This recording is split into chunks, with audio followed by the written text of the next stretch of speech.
The people called Detective Howard O'Brien. Detective, can you describe your professional experience for the court? Sure. I spent 6 years in the Marines. I was ROTC, but I re-upped during Iraq. Then 18 years in LAPD. I've been a detective for the last 10. And in that time, how many homicide cases have you worked on? Over 60. Kind of a depressing statistic, but it is what it is. Well, you certainly have a lot of experience. Can you walk us through the stages of your investigation?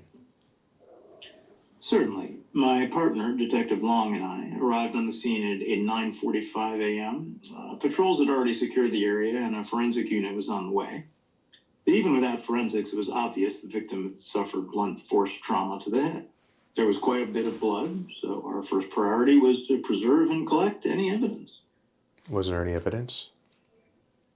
Not much of note. Near the body, we found a paper cup from a nearby coffee shop, Cafe Maurice.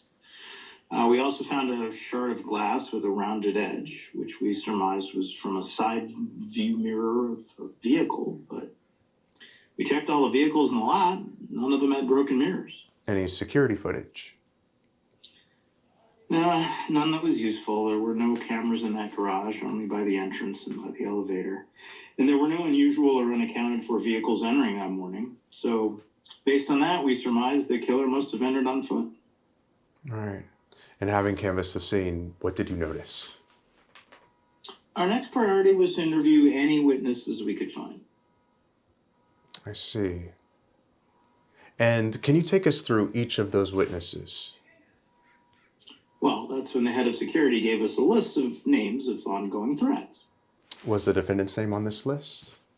Yeah, she was at the top of that list, especially once we learned she was in close proximity to the building around the time of the murder. Proximity meaning access, right? Objection. Leading the witness. Sustained. Withdraw the question. And what did you do next, Detective? Once we considered Lisa Trammell a person of interest, we needed to move quickly or risk losing evidence or even more lives. So we immediately went to her home. And what happened there? Miss Trammell was calm and courteous. At first, we asked her about her morning, where she'd been, who she'd seen. She told us she went to the farmer's market down the street from Mr. Bondurant's office, but when we asked her if she went inside the office building, she said no. Then what happened? We felt she was being somewhat evasive, so we asked if she'd be willing to come to the station to continue the questions. She willingly agreed. And you didn't read her Miranda rights because... She wasn't technically a suspect yet.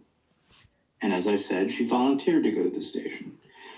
Once we got there and I started questioning her, there were some inconsistencies. Detective, after you've seen this interview, you can see clearly, it's pretty obvious that the defendant hated Mr. Bondurant. Well, it told us that she concealed something from us earlier, namely that she had an encounter with the victim at the coffee shop in violation of a restraining order. And based on this admission, we were able to obtain a warrant for her home and restaurant. Did you find any items? We retrieved her laptop, some personal documents and items, as well as a pair of gardening gloves we found in her shed. People's Exhibit 3, Your Honor. Are these the gardening gloves that were in the defendant's possession?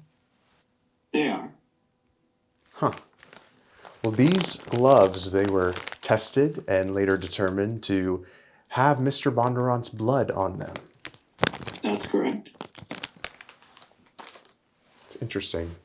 Did you say that you found anything else?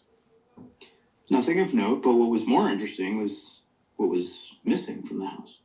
And what was that?